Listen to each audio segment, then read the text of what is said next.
of course, in an ethics class, you got to talk about character, right?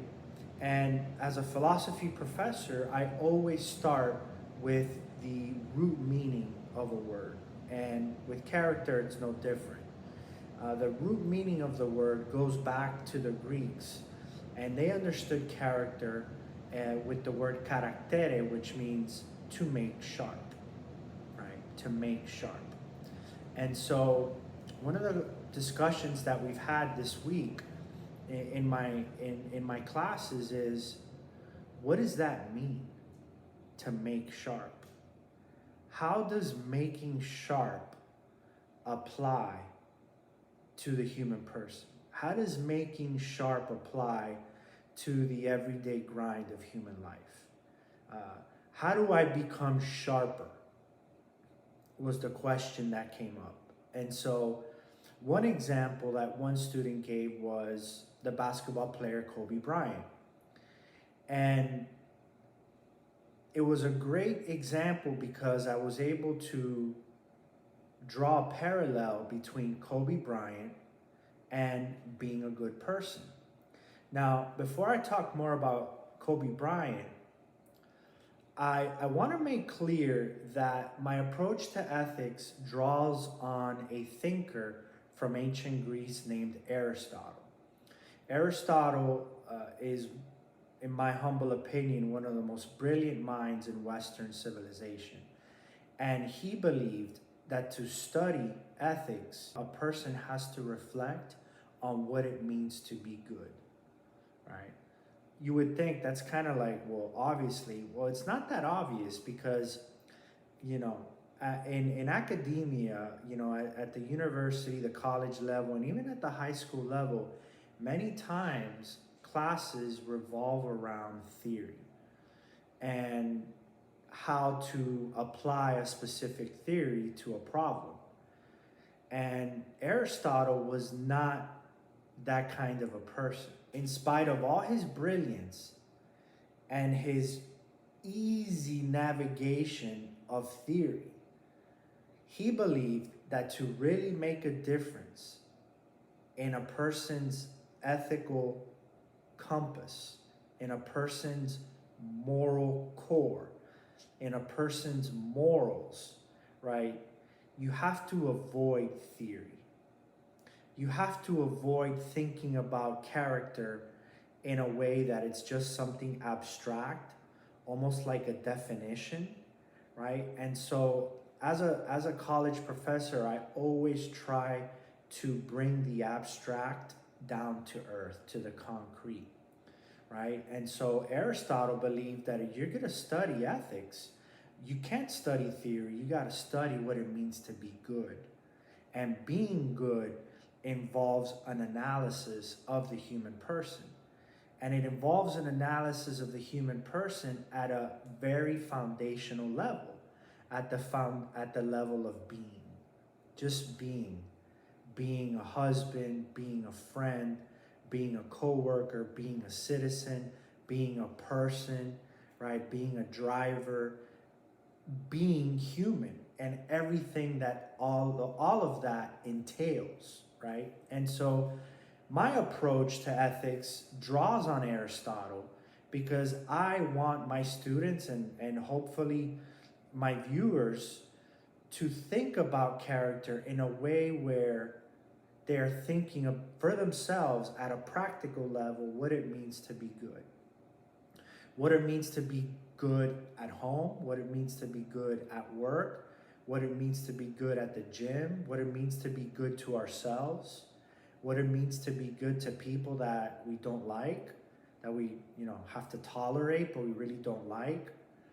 So the example of Kobe Bryant was great because if character, karaktere, means to make sharp, then how did Kobe Bryant sharpen his skills? How did he become a sharp basketball player? How did he become an effective basketball player? And the uncomfortable truth is that he did it through a lot of discomfort, pain, and the grind. Just the simple grind of getting up, going to practice, shooting 1,000 shots a day, pushing the people around you. And so character is a lot like what an athlete goes through to become really, really, really, really good. They have to go through a process. They have to, be coached. They have to look at themselves. They have to develop relationships with their teammates. Character and having morals and being an ethical person is very, very similar. It's not easy. It's hard being good. And many times, being good requires a level of pain, a level of discomfort, a level of sacrifice, right? And so one of the first things that I mentioned to my students is that character is a process. And it's not only a process of refining ourselves, it's not only a process of refining ourselves exteriorly on the outside, but it's also a process of refining and sharpening and molding ourselves on the inside.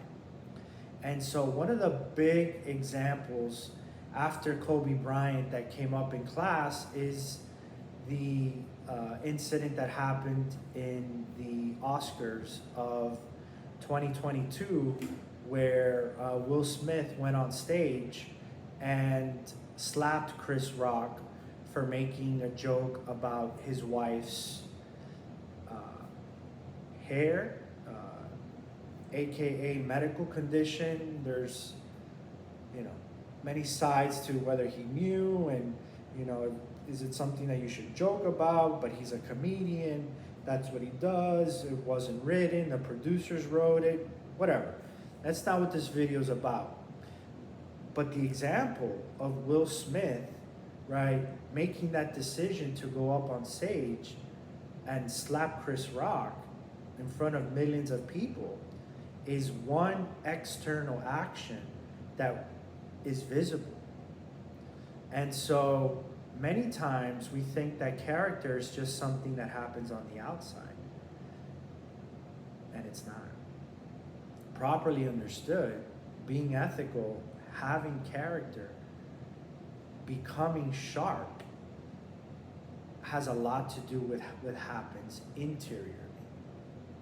And so requires, like Aristotle's teacher said, Socrates, right? It requires a certain degree of self-examination, okay? And linking a person's interior life to character requires a person to really navigate what their feelings are, what their background is, what their experiences have been. Character requires a deep level of self-awareness and recognition of the fact that there are things inside of me that have to be put under control. Aristotle believed that to be a good person, reason has to regulate emotions.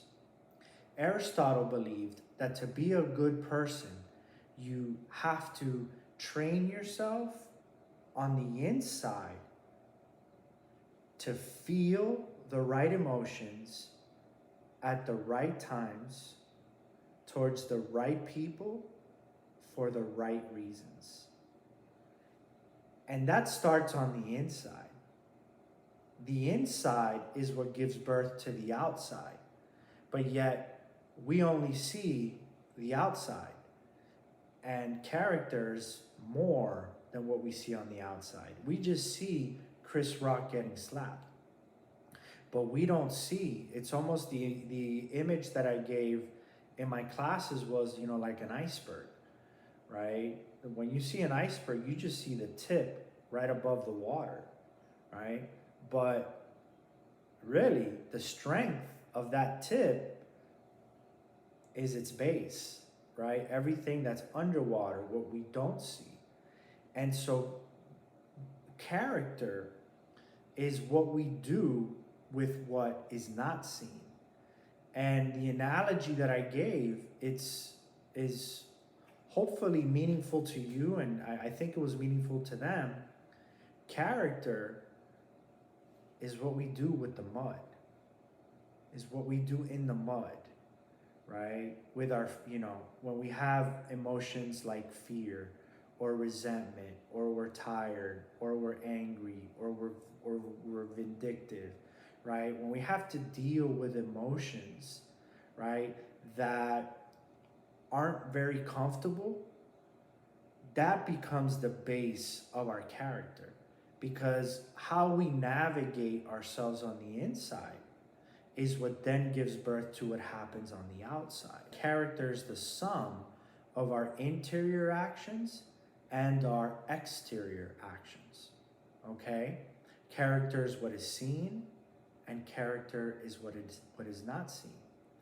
And so we all have our story, we all have a unique story, right? We all have a unique history, okay? We each have things that we personally deal with at an everyday level, okay? It could be a medical condition, it could be specific family dynamics, it could be, a negative emotion like fear, right? Maybe we're very, very ambitious, and sometimes our ambition gets in the way of how we treat other people. For example, for me in my city, a constant irritation and a constant test of my character is driving in a civil way, not staring people down, not being vindictive and cutting people off, not sticking the middle finger, right? Not slowing down on purpose so the guy that's behind me or the girl that's behind me who's right up on my grill can get scared, right? Though giving in to those emotions is easy, but regulating those emotions properly takes work. It takes sacrifice. When you sharpen a pencil, right, the word caractere, to make sharp, when you sharpen a pencil, that pencil's giving out some layers. That pencil is letting go of things. But the letting go is a muddy process. It's a dark process. There's a Jewish photographer that says that character is born in the darkness. Character is born in the darkness, right? Abraham Lincoln said that everyone has to deal with adversity, right?